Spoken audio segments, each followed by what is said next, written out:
Hi, Lunes nga pala ngayon. So may pasok ako.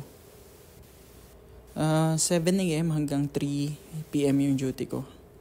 So ipapakita ko sa inyo kung saan ako nakatira, saan yung trabaho ko, tsaka kung anong itsura ng lugar namin. So dito po ako nakatira sa British Columbia, sa Kelowna. So maganda yung lugar namin. Sobrang ganda niya, nakaka-relax. Lalo na pag ganyan yung view. Sabi nga nila, patapos na daw yung snow dahil magi-spring naman. And then, summer na. So, yun daw yung time na sobrang busy daw namin. Sobrang ganda ng view dito sa amin. Sobrang nakaka-relax siya. Basta ganyan yung itsura niya. Ayan.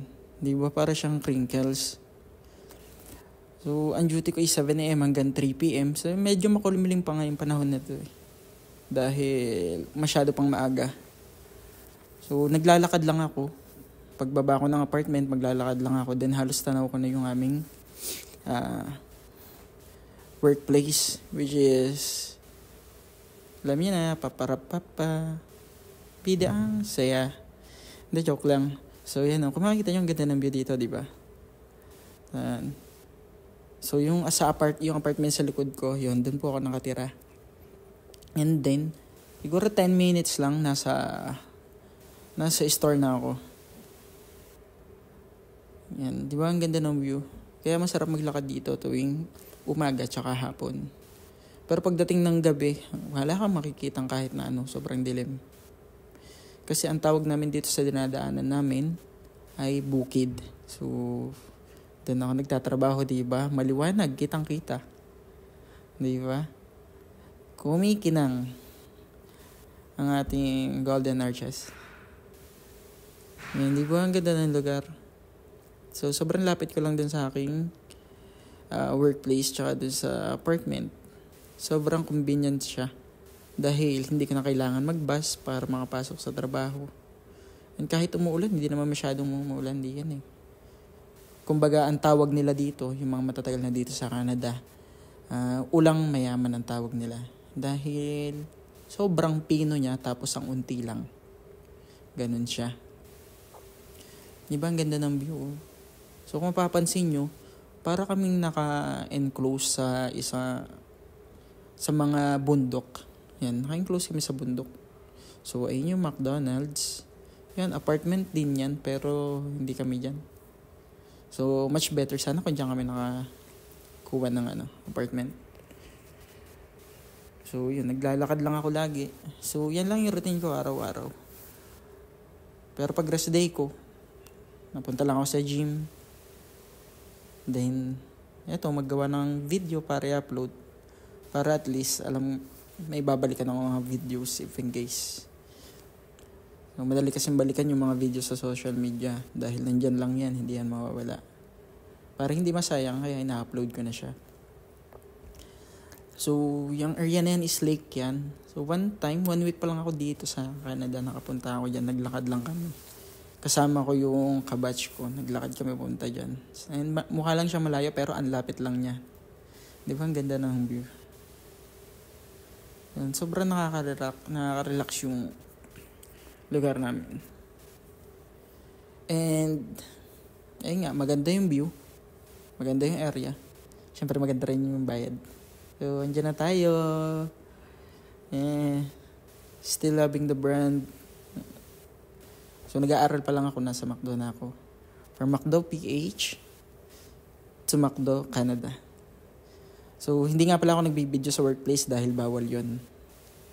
So, pero kung may mga makikita kayo sa iba, may mga nagpo-post regarding sa trabaho nila sa fast food. Pero, bawal kasi eh. So, baka pagilan. So, itong time na to, out na ako niyan. Di ba, ang bilis lang. Pagdating ko, hindi nga ako pumasok ng pinto out na ako. So, ganun lang kabilis ang buhay namin dito sa Canada. Papasok, uuwi. And pinaka-exciting part, every second Friday kasi yan ay payday. So, sobrang exciting nun. And minsan nagkakataon 3 beses kayo sasahod sa isang buwan. Dahil dito nga is ang tawag nila is bi-weekly. second Friday sa sahod ko yung baga kada 2 linggo. So minsan may pagkakataon 3 times ka sahod sa isang buwan. Kagaya last December. So ganun yung nangyari. So mas maliwanag yung view ngayon dahil 3 PM yan, out na ako.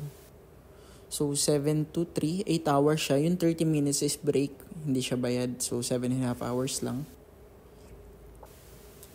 And so far naman, na-enjoy naman.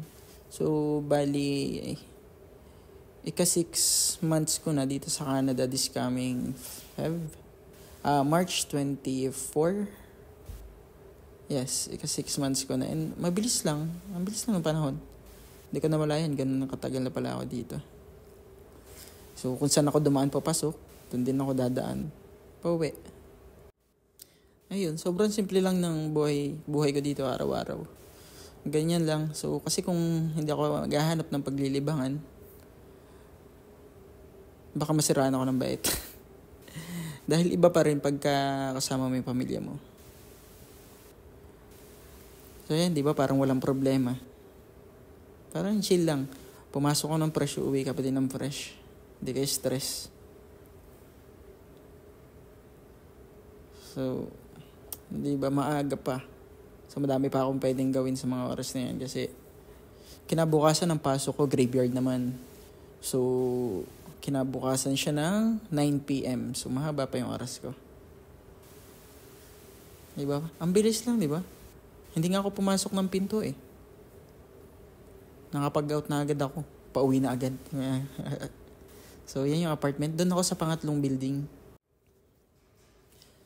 Tsaka ang kagandahan din dito, alam naman yan lahat yan. Talagang titigil sila pag may alam nilang may dadaan sa pedestrian. Dahil priority nila yan. So, both sides titigil sila yan dahil alam nila may naglalakad. So, yung kagandahan. Di ba ang ganda ng view? Yan, sobrang nakaka-relax siya. Ang sarap pa lang yung pagmasdan. Parang crinkles, parang pwede mo siyang kagatin. Parang drawing, parang design. Parang siya hindi totoo.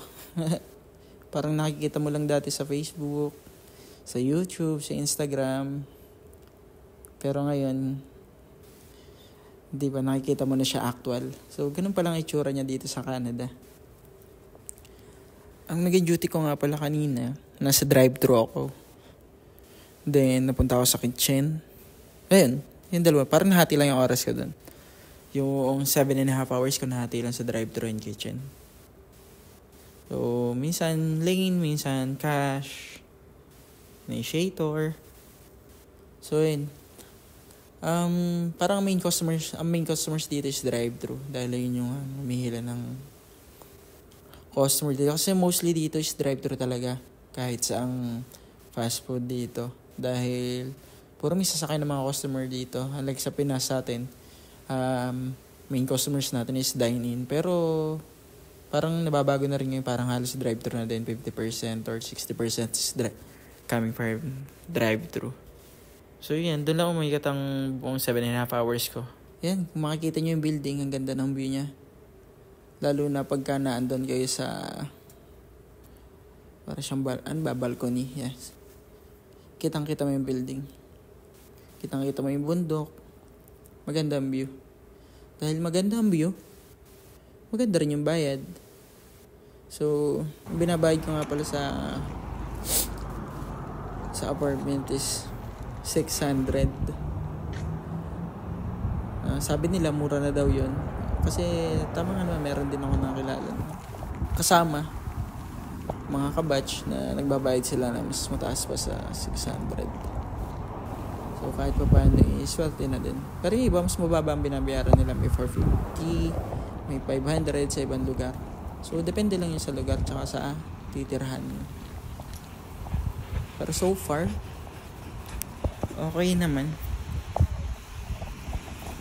So, ito yung pinaka-building namin. Tapos, may access key lang ako dyan na nasa bag ko. Pero dinidikit ko lang din, nasa-sense na nung detector para magbukas yung main door.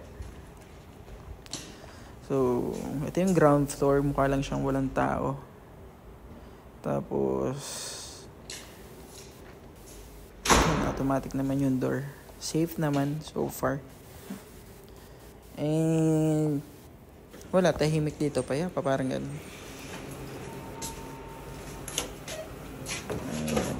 Fifth floor nga po pala kami nakadira. So, ganyan lang yung buhay ko dito. So, magsi 6 months na. Hindi ko man lang siya naramdaman. Ang bilis lang. Dahil, ayun nga, papasok, uuwi, magtatrabaho. Pag may free time ako, nasa gym ako. Dahil, ayun nga, bukod sa trabaho, doon lang, pag gym lang naman ang pwede kong gawin. And ito nga pala yung kwarto ko. Maganda yung view dito. Dahil pag silip mo ng bintana, nakaka-good vibes na agad. Dahil sobrang ganda ng view. Para lang siyang drawing. Parang crinkles. Diba? Tapos, may isa akong cellphone lagi. Nandiyan yan. Yung picture ng baby ko. Tsaka yung picture ko. Tsaka ng wife ko. Yan. Lagi sila nandyan sa unan ko pag aalis na ako.